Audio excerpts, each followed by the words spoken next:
வணக்கம் மக்களே! மாயாச்சின்னு சீரியல் சும்மா பரபரப்பா போயிட்டு இருக்குன்னே சொல்லலாங்க. பரபரப்பான கட்டத்தில நம்ம ஜானகி அம்மா வந்து உண்மைய ரகுராம கிட்ட சொல்றாங்க. என் பொண்ணோட வந்து வாழ்க்கைக்கு பணம் ஒரு பிரச்சனையா இருக்கு. தனாவும் நம்ம கதிரும் நல்லா வாழணும்னா, இந்த பணம் அவங்களுக்கு தேவை. அவங்க ஏகப்பட்ட பிரச்சனையில இருக்காங்க. அதனால தான் அந்த ஸ்பான்சர் சரி கிடையாது. அதுக்காக தான் அந்த கார்த்திய வந்து கோச்சரா அவரு போட்டாரு. இதுக்கெல்லாம் காரணம் அந்த ரூ. 5,00,000 அத தூக்கி எறியதுக்கு தான் நான் உங்கட்ட சொன்னா, நீங்க தனாவுக்கு உதவண்டா அப்படின்னு வந்து சொல்லிருவீங்களோன்னு தான் நான் எடுத்த அந்த என் நகையை வந்து கொண்டு போனேன். போற வழியில அந்த புவனேஸ்வரியோட ஆட்கள் அந்த ரவுடிகள் எல்லாம் சேர்ந்து என் பணத்தை பறிச்சுக்கிட்டாங்க. அந்த பணத்தை எப்படிடா மீட்க உங்ககிட்ட சொன்னாலும் பெரிய பிரச்சனை ஆயிரும் அப்படின்னு வந்து இருக்க நேரம் தான் இதுக்கெல்லாம் வந்து சொல்யூஷனா கோயிலில் வந்து இந்த நகையை வாங்கிக்கிடுங்க அப்படின்னு வந்து அந்த இடத்துல ஒரு ரவுடி கால் பண்ண அவன் நகையை தருவானி தான் போனா அவன் கோயிலில் உள்ள நகையையும் கொள்ளடிச்சிட்டு ஒட்டுமொத்த பழியையும் என் மேலே திருப்பிட்டான் அப்படின்னு வந்து அந்த இடத்துல நம்ம ரகுராம் கிட்ட வந்து சொல்லுறாங்க. ரகுராம் கேட்டு இதெல்லாம் புவனேஸ்வரிக்கு வேலையா, இந்த ரவுடிகளை விட போறதில்ல அப்படின்னு வந்து கொந்தளிக்கிறாங்கங்க. அதை பற்றி தான் இந்த வீடியோக்குள்ள பார்க்க போறோம். அதுக்கு முன்னாடி சேனலுக்கு லைக் அண்ட் சப்ஸ்கிரைப் பண்ணுங்க ஃப்ரெண்ட்ஸ். பக்கத்தில் இருக்க பெல் ஐக்கானையும் கிளிக் பண்ணுங்க. அப்பதான் நான் போடுற ஒவ்வொரு வீடியோவும் நோட்டிஃபிகேஷனா உங்களுக்கு கிடைக்கும். வாங்க ஃப்ரெண்ட்ஸ் வீடியோக்குள்ள போகலாம். ஃபர்ஸ்ட் எடுத்த உடனே சும்மா அதிரடி பரபரப்பு கட்டம் தான். நம்ம ரகுராமும் ஜானகி அம்மாவும் இனி இந்த வீட்டில் நம்மளுக்கு இருக்கக்கூடாது. ஏன்னா தீர்ப்பு சொல்லவங்களும் இதே வீட்டில் குற்றவாளியை கூட்டில் நிற்கிற நம்ம ஜானகியும் இதே வீட்டில் இருந்தால் பிரச்சனை தான். வேண்டாம், இந்த தீர்ப்பு முடியாத வரைக்கும் இந்த வீட்டில் இருக்கக்கூடாது அப்படின்னு வந்து நம்ம ரகுராமன் ஜானகியை வந்து வீட்டை விட்டே கிளம்பி போகிறாங்க. அப்பாடா நிம்மதி. ஜானகி அக்கா வீட்டை விட்டு ரகுராமோட பொய்யாச்சு, வீட்டு கொத்து சாவி என் கையில் வந்தாச்சு அப்படின்னு வந்து பார்வதிக்கு ஏகப்பட்ட சந்தோஷம். நம்ம பத்மாவை இனி நம்ம வச்சு நினைச்சபடி ஆடலாம். இந்த மாயா இனி சிங்குலாலாம் ஒன்றும் நம்மகிட்ட வாலாட்ட முடியாது. சீனு வந்து சாருக்கு ஈஸியாக வந்து கல்யாணம் பண்ணி வச்சிடலாம் அப்படின்னு வந்து பத்மாவும் பார்வதியும் பயங்கர சந்தோஷத்தில் குஷியாக இருக்காங்க. நம்ம ரகுராமன் ஜானகி அம்மாவும் ஒரு கோயிலில் ஜானகி இவ்வளோ நாள் வந்து இந்த கோயிலுக்கு கூட்டிகிட்டு போங்கன்னு சொன்னால் அப்போ எல்லாம் போகலை. நம்ம இப்போ வந்து இந்த கோயிலுக்கு போயிட்டோம் அப்படின்னு வந்து அந்த இடத்துல ஒரு கோயிலில் போய் வந்து இருக்காங்க. அங்கே தான் உங்களுக்கு மாத்திரையெல்லாம் நான் வச்சுருக்கேன், சாப்பிட்றதுக்கு சாப்பாடு இல்லை அப்படின்னு இருக்க நேரம் இதெல்லாம் வந்து நம்ம அம்மாவும் அப்பாவும் இங்கே தான் வந்திருப்பாங்க அப்படின்னு வந்து கெஸ் பண்ணிவிட்டு தனாவம் கதிராக அங்கே அன்னதானம் வந்து போடுறாங்க. அந்த அன்னதானத்தில் வந்து சாப்பாடு கொடுக்காங்க. போய் வாங்கலாம் அப்படின்னு வந்து நம்ம ஜானகி அம்மாவும் ரகுராமும் அங்கே போக நேரம் ஆள் அடையாளம் தெரியாமல் இருக்க மாஸ்கை போட்டுட்டு நம்ம தனாவும் கதிரும் இருக்காங்க.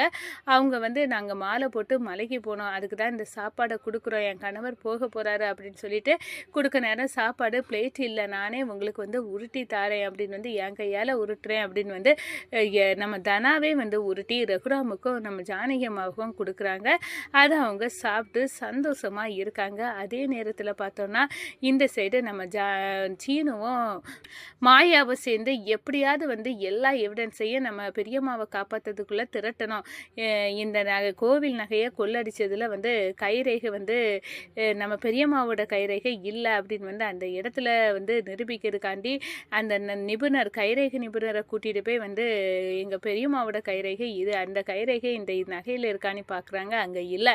அப்போ நான் இந்த கைரேகை இருக்கான்னு பாருங்க அப்படின்னு வந்து அந்த சேட்டோட கைரேகையும் அதே நேரத்தில் கோவில் நகையை திருடுன அந்த திருடன் அவனோட கைரேகையும் எடுத்துகிட்டு வந்து காட்டுறாங்க. ஆமாம் இதுதான் இருக்குது, ஜானகி அம்மாவோடது இல்லை அப்படின்னு வந்து அந்த இடத்துல போலீஸ்காரங்க மத்தியில் வந்து நிரூபிச்சுறாங்க. அதே நேரத்தில் பார்த்தோன்னா இந்த சைடு நம்ம ரகுராம் வந்து கேட்குறாங்க ஜானகிட்ட, நீ வந்து ஊருக்காக வந்து உண்மையை சொல்ல மறைக்கிற, எனக்காக வந்து உண்மையை சொல்லு ஜானகி, நீ எதுக்காக வந்து கோயில் நகையை திருடுனா, நீ திருடியிருக்க மாட்டான்னு எனக்கு தெரியும், நம்பிக்கை இருக்குது, ஆனால் எது நடந்துச்சு அந்த உண்மையை எங்களுக்கு என்கிட்ட ஏன் மறைக்கணும், கணவர்கிட்ட மறைக்கிறது தப்பு இல்லை அப்படின்னு வந்து சொல்ல நேரம் நம்ம ஜானகி அம்மா அம்புட்டு விஷயத்தையும் சொல்லிடுறாங்க.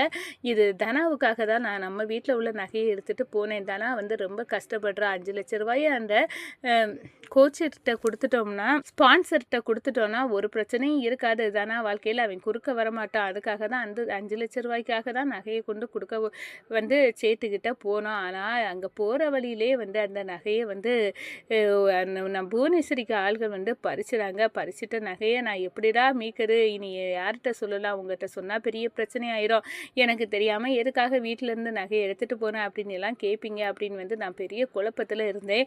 அந்த நேரம் தான் வந்து அந்த கோயில் நகைய தாரோம் அப்படின்னு வந்து என்னட்ட இன்னைக்கு நைட்டு கோயிலுக்கு நகைய உங்கட்ட இருந்து அடிச்சுட்டு போன நகைய நான் கோயில்ல வச்சு தாரேன் அப்படின்னு வந்து அந்த ரவுடி வந்து கோயிலுக்கு வர சொன்னார். நானும் கோயிலுக்கு வந்து மாயாவும் கிளம்பி போன நேரம் மாயாவுக்கு கடையில் ஒரு ஆபத்தை வர வச்சு மாயாவை திசை திருப்பி மாயா போயிட்டா.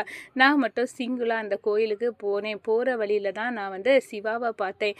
அந்த பால்காரனுக்கிட்ட வந்து காலையில் பால் கறக்க நேரமாக வரணும் அப்படின்னு வந்து சொல்லதாட்டவும் சொன்னேன். அதை தான் சிவா சொல்லியிருக்காப்புல அப்படின்னு வந்து அந்த இடத்துல நம்ம ஜானகி அம்மா ஒன்று விடாமல் உண்மையை வந்து சொல்லுறாங்க. கோயிலில் பூசாரிக்கிட்ட பிரதோஷம், அதுக்காக கமலம் பூவை பறிக்க வந்தேன் அப்படின்னு சொன்னோன்னா அவர் சாவி தந்தது. அதுக்கிடையில் இந்த திருடன் கோயில் நகையை வந்து திருடிட்டு போய் பழியெல்லாம் என் மேலே போட்டது. இதெல்லாம் வந்து சொல்கிறாங்க ஜானகி அம்மா. இதை கேட்டோன்னே ரகுராமுக்கு கோபம் வருது. இதெல்லாம் புவனேஸ்வரிக்கு வேலை, இவ்வளோ விடக்கூடாது அப்படின்னு வந்து கொந்தளிக்கிறாங்க. கோபத்தோட வந்து நம்ம ரகுராம், இது ஜானகி நீ வந்து உன்கிட்ட ஏமாத்துன அந்த கொள்ளைக்காரனுக்கு இருக்கு சரியான பாடம் நான் கற்பித்து கொடுக்கணும், உன் வழியில் வரக்கூடாது அப்படின்னு வந்து களை இறங்கி போகிறாங்க. அங்கே வந்து ஒரு பார்ட்டி வச்சு செலிப்ரேட் பண்ணதுக்கானங்க நம்ம வந்து இனி ஜாலியாக இருக்கலாம், இந்த கோயில் நகை எல்லாம் நம்மளுக்கு தான் அப்படின்னு வந்து அந்த இடத்துல கொள்ளடிச்சதுக்கெல்லாம் தண்டனையாக வந்து ஜானகியை வந்து கோர்த்து விட்டாச்சு. இனி நிம்மதியாக இருக்கலாம் அப்படின்னு வந்து அந்த இடத்துல வந்து குடியும் கும்மாளமாட்டு வந்து இருக்கிறாங்க. இதை பார்க்குறாங்க ரகுராம். என் பொண்டாட்டியை சிக்க வச்சுக்கிட்டு நீங்கள் சந்தோஷமாக இருப்பீங்களா? இதுக்கெல்லாம் காரணம் புவனேஸ்வரின்னு எனக்கு வெட்ட வெளிச்சமாக தெரியுது அப்படின்னு வந்து அடி அடி அடி அடின்னு வெளுத்து எடுத்துறாங்க. நாங்கள் செய்தது தப்பு தான் அப்படின்னு வந்து அந்த இடத்துல நம்ம ரகுராமுக்கு காலை விடுத்து காலை பிடிக்கிறாங்க. எங்களை மன்னிச்சிருங்க, அந்த புவனேஸ்வரி தான் இப்படியெல்லாம் பண்ண சொன்னாங்க அப்படின்னு வந்து அந்த ரவுடிக ஜானகி அம்மா மேலே எந்த தப்பும் இல்லை அப்படின்னு வந்து அந்த இடத்துல காலில் விழ வச்சுறாங்க நம்ம